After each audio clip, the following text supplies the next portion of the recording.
jingles. Y'all all remember the Jamie Foxx show, and he was a jingle writer. So I started a company, and we wrote jingles for Krispy Kremes, Starbucks, Burger King, 24-hour fitness. This goes on and on and on. But we really wanted to get in the industry from going to the backyard, climbing up the tree, and going in through the back window. We didn't want to go in through the front door like everybody was doing.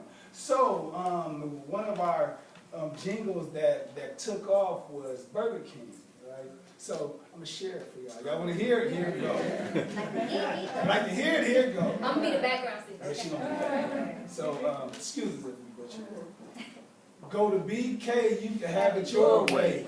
Best burger place from Cali to Norway. Get a couple Whoppers with cheese with everything on them. Folks eating somewhere else, a shame on them. The king is the thing for breakfast, lunch, and dinner. Pick a winner when you enter your local shopping center. Get your chicken tenders and your new chicken sandwich. Give me the whole combo, my man, I'm famished. Plan is to go to the king and do damage. You can tell by the way my sandwich vanished. I tell them in Spanish that it's muy delicioso. Top of the India, them other places are so-so. Get your coffee, your cocoa, order some cheese toast. Before you know it, got it covered like trench coats. It's the cinch, folks. Go to Burger King and do it right away. And it don't really matter if it's night or day, because they stay open late.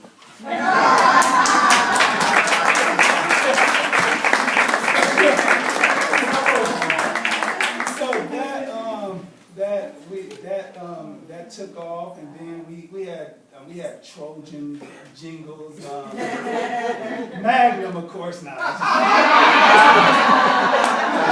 Understand, we brothers.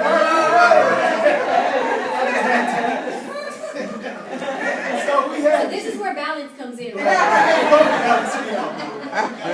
So at the time where the jingle writing company was coming together, we had a day spa around the corner.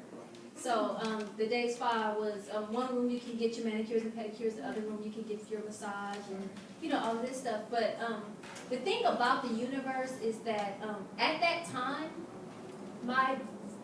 10 years before that, someone had asked me, what is your goal? Where do you see yourself in 10 years? And 10 years later, I had already superseded what I had said at the time. Both of us, we had already surpassed that. So it was like, wow, you set a goal, but you don't put a limit to it.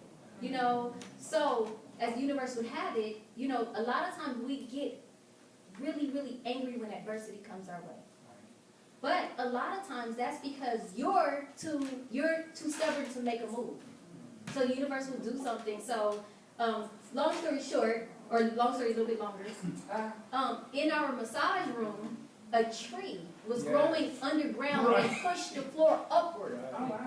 And then it's like water, everything would be able to get in there. Mind you, we spent a whole lot. It was a large investment. It was a large investment because we were buying a whole building, a whole, We wanted to have a little fortress, but no, the tree said, y'all gotta go.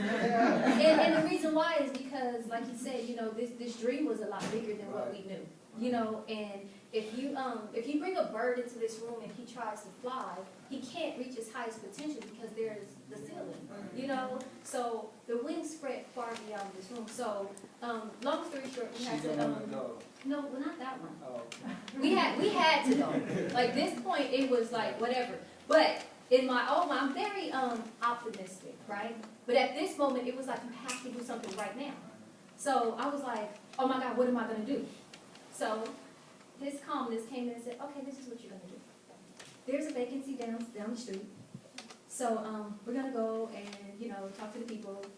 So he went down, and he didn't tell me this, but he had already went down there, talked to the people, had the keys, the down payment, everything was already done. So all of a sudden he's just like, yeah, well, grab this. I don't remember what it was, but grab it. So I grabbed it, and it was just to drop it off down the street. So we were able to relocate in this space. So we were, at that moment, we were downsizing. Yeah. But when we got there, it was so beautiful. Like the energy in the space, the spirit was so comfortable that it came a point in time where it was time to leave.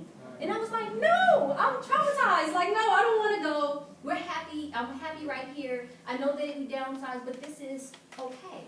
So the universe just kept coming to me. And at this point, when we first, the first week there, I was like, the day spa was called Cancel Your Day. So you can cancel your day, come and get pampered, all of that was good. But it's certain energies and words. Right. The word cancel had such a energy that it can go any way. So I said, well, my love, what do you think if we change the name? I didn't know he had already came up with it. So I thought we was about to vibrate on this together. So we had this big bay windows, and we're sitting on the couch and looking out the window. He was like, People watching. yeah, people watching. 'Cause nobody could see us, but we could see them. Right. It was only kind of people fixing their hair, playing basketball. In the window, like they coming up to the window. So he came up with the name Vibration. Yeah. So the stubborn side of me was like, maybe we should think about it. And then what, one of the reasons why I chose vibration, I chose vibration was because it do not have no limit. Like you